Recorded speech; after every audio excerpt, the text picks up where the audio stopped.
Hello mga kabayan, kumusta po? I hope all is well. Last week, nagkaroon po tayo ng video about step-by-step tutorial kung paano mag-apply ng Senomar. Ngayon naman po, we will talk about marriage license application. And kung kayo po ay isang OFW, I will give you some tips para ma-utilize nyo ang inyong bakasyon and makakuha kayo ng marriage license na pasok sa inyong annual leave. Let's start!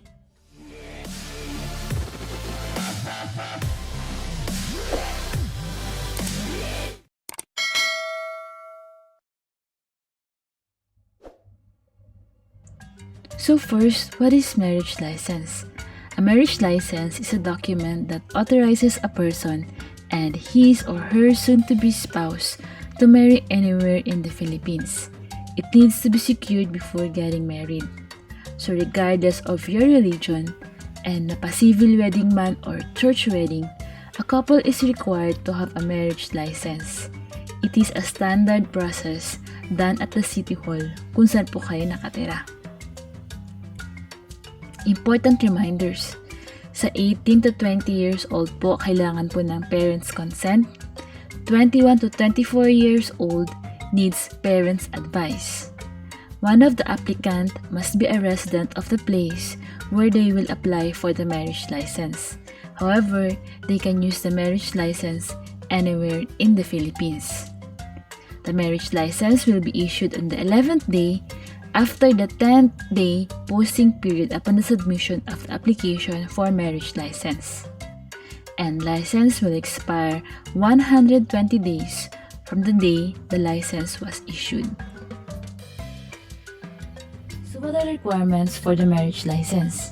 First is the Senomar or the Certificate of No Marriage released by PSA. I will put the link on the description box below for your reference. Next will be the certified true copy of the birth certificate or baptismal certificate of both applicants. Additionally, if widowed, certified true copy of the certificate of the spouse, or if annulled, copy of court decision and absolute decree of finality from the court. Kailangan din po ng community tax certificate, cedula of both applicants, 2x2 picture of each applicant. And if you are 24 years old and below, kailangan po ng family planning and counseling. And 25 years old and above, kailangan po ng family planning only. And both are for free. So, unang-una pong gagawin ay kailangan magpa-reserve ng slot sa City Hall. If you are an OFW, kailangan nyo pong reserve ng slot in advance kasi ang papareserve po, there's no need for personal appearance. And dahil nga po sa pandemic, limited lang po yung slot per session.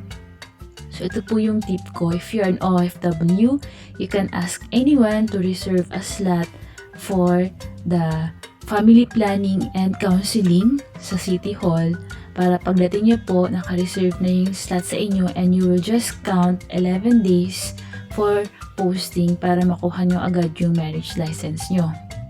So ano po yung mga fees? Application form will be 50 pesos, filing fee will be 100 pesos, and the marriage license is 100 pesos. Ito po yung sample ng application form for marriage license. You have to secure 4 copies. First will be in the local civil registry.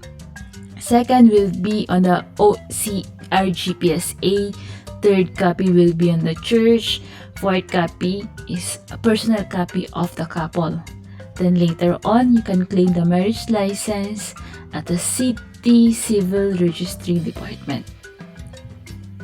So that's it po. Thank you for watching. Bye!